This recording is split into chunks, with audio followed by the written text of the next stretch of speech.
ओम शांति।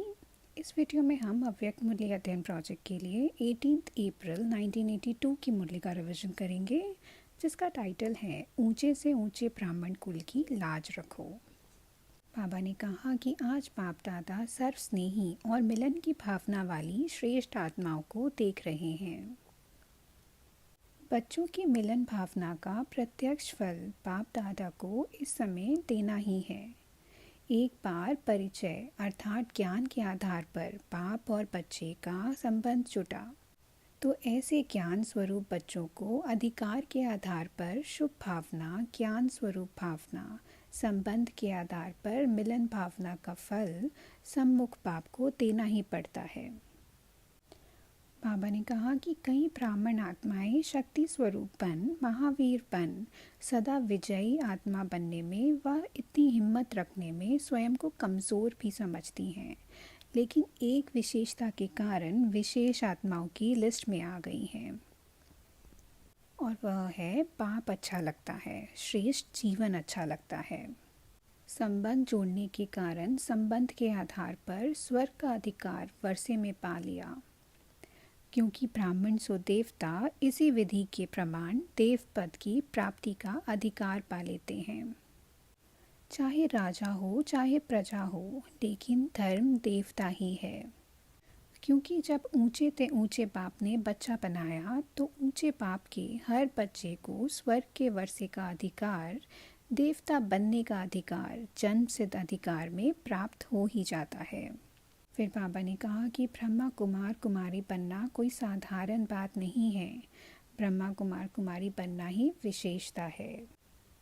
लेकिन अगर कोई साधारण चलन व पुरानी चलन चलते हैं तो सिर्फ अकेला अपने को नुकसान नहीं पहुंचाते, क्योंकि अकेले ब्रह्मा कुमार कुमारी नहीं हैं, लेकिन ब्राह्मण कुल के भांति हो। स्वयं का नुकसान तो करते ही हैं, लेकिन कुल को बदनाम करने का बोझ भी उस आत्मा के ऊपर चढ़ता है। तो ब्राह्मण लोग की लाज रखना यह भी हर ब्राह्मण का फर्ज है। बाबा ने कहा कि लौकिक लोक लाज का कितना ध्यान रखते हो। उस लोक की लाज के पीछे अपना धर्म अर्थात धारणाएं और श्रेष्ठ कर्म, याद का दोनों ही धर्म और कर्म छोड़ देते हैं। कभी वृत्ति के परहेज की धारणा अर्थात धर्म को छोड़ देते हो, कभी शुद्ध दृष्टि के धर्म को छोड़ देते हो, कभी शुद्ध अन्न के धर्म को छोड़ देते हो, और फिर अपने आप को श्रेष्ठ सिद्ध करने के लिए बातें बताते हो। फिर बाबा ने बच्चों के होशियारी के 3 महावाक्य बताए।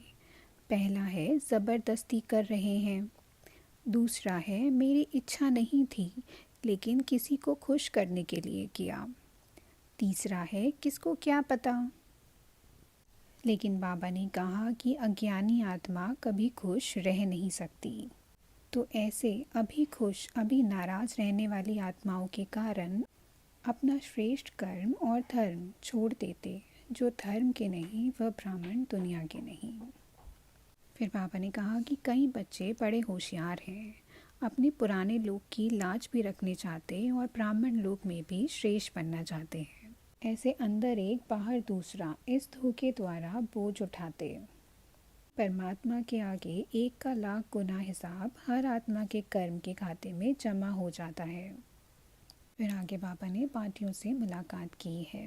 अब अगली वीडियो में हम 26 अप्रैल 1982 की मुरली का रिवीजन करेंगे, जिसका टाइटल है बाप दादा के दिल तक नशीन बनने का सर्व को सम्मान अधिकार।